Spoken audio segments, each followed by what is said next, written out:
Hello दोस्तों, आप सभी का एक बार फिर से स्वागत है आज की एक और डरावनी कहानी में। अगर यह कहानी आपको जरा सी भी पसंद आए तो प्लीज़ वीडियो को लाइक और चैनल को सब्सक्राइब ज़रूर करें। तो चलिए कहानी शुरू करते हैं। भूतिया ढाबा।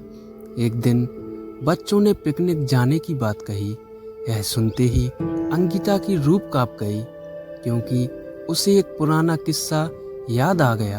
ये बात तब की है जब अंकिता 10वीं क्लास में पढ़ रही थी। एक दिन टीचर ने पिकनिक का प्लान बनाया था अपने सभी दोस्तों के साथ। अंकिता ने भी जाने के लिए हाँ कर दी। पिकनिक पर जाना था पावागढ़। पूरा स्कूल पिकनिक जा रहा था, इसीलिए करीब 30 बस सभी बच्चों को ले जाने के लिए तैयार थीं। अंकिता अपने दोस्तों के साथ सबसे पीछे वाली सीट पर बैठ गई। सभी हंसती मस्ती करते हुए बस में जा रहे थे। तभी कुछ दूर जंगल के पास पहुंचकर उसी बस से तेज आवाज आई। ये वक्त रात के करीब 1:30 बजे का था। ड्राइवर गाड़ी से बाहर निकला तो उसे पता चला कि टायर फट गया है। ड्राइवर ने सबसे कहा, बस का टायर बदलने में करीब 2 घंटे लगेंगे। आप सब नीचे उतर जाइए, मैं इसे बदल देता हूँ। आप लोग पास के ढाबे में जा सकते हैं, वहाँ गरम गरम चाय पी लीजिए और मैं इस टायर को फटाफट बदलने की कोशिश करता हूँ। ड्राइवर की बात सुनकर सभी बस से उतर गए और पैदल चलते हुए पास के ढाबे में पहुँचे। वहाँ एक बूढ़ा व्यक्ति चाय बना रहा था। इतनी रात को ढाबा खुला हुआ और किसी इंसान को चाय बनाते देख सबको हैरानी हुई। उस बूढ़े इंसान ने कहा, आप सब चाय पी लीजिए, यहाँ अक्सर लोगों की गाड़ियाँ खराब हो जाती हैं, इसीलिए मैं भी अपना ढाबा हरदम खुला रखता हूँ। आप जैसे राहगीरों को कुछ मदद हो जाती है। उनकी बात सुनकर सबने चाय का ऑर्डर दे दिया। उन्होंने कुछ ही देर में सबके लिए चाय बनाकर मेज पर रख दी। चाय पीते हुए अंकिता की आंखें एकदम ढाबे की छत की तरफ गईं। वहां अंकिता ने एक औरत को सफेद रंग की साड़ी में खुले बाल लहराते हुए देखा। कुछ देर बाद वो जोर जोर से हंसने लगी।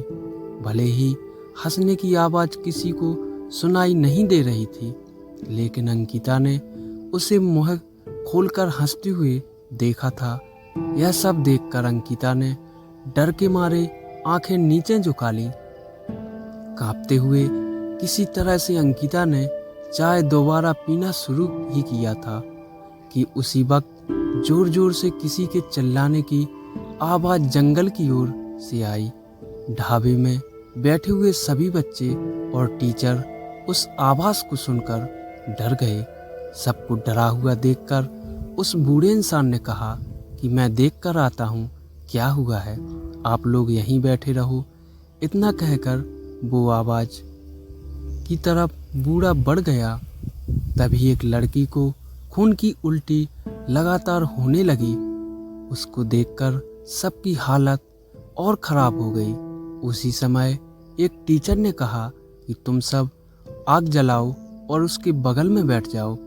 सबने मिलकर आग जलाई और गोल घेराव करके बैठ गए। टीचर ने सख्त लहजे में सबसे कह दिया कि अकेले कोई कहीं नहीं जाएगा। वैसे भी सब इतना डरे हुए थे कि अकेले कहीं जाने की हिम्मत नहीं हो रही थी। आग के पास बैठे बैठे 3 बज गए। तब कहीं जाकर वो बूढ़ा इंसान जंगल से लौटकर आया। उसने सबकी तरफ देखा और कहा कि उस चीख को सब भूल जाना, नहीं तो जीना मुश्किल हो जाएगा। इतना कहकर वो ढाबे के अंदर चला गया। तभी ड्राइवर भी टायर बदलकर बस लेकर ढाबे के पास पहुंचा। सभी लोग भगवान का नाम लेते हुए उस बस में बैठ गए। टीचर ने बस में बैठते ही सबको कहा कि कोई एक दूसरे से बात नहीं करेगा, सीधे सब सो जाओ। टीचर की बात मानकर सब चुपचाप बस में ही सो गए। उसके बाद पिकनिक स्टॉप पर पहुंचे और करीब एक हफ्ते बाद घूमकर आए। पिकनिक में किसी ने दूसरे बस के बच्चों से उस रात के बारे में कुछ नहीं कहा क्योंकि टीचर ने मना किया, लेकिन पिकनिक से लौटते ही सबने अपने दोस्तों और दूसरी क्लास वालों को इस भूतिया घटना के बारे में बताया। आज पिकनिक का नाम सुनते ही यही भूतिया ढाबे की कहानी अंकिता के मन में आ गई और बच्चों को पिकनिक भेजने से उसे डर लगने लगा। कहानी की सीख, बीती घटनाओं को भूल जाना ही अच्छा है, नहीं तो जीवन भर वो घटना डराती रहती है।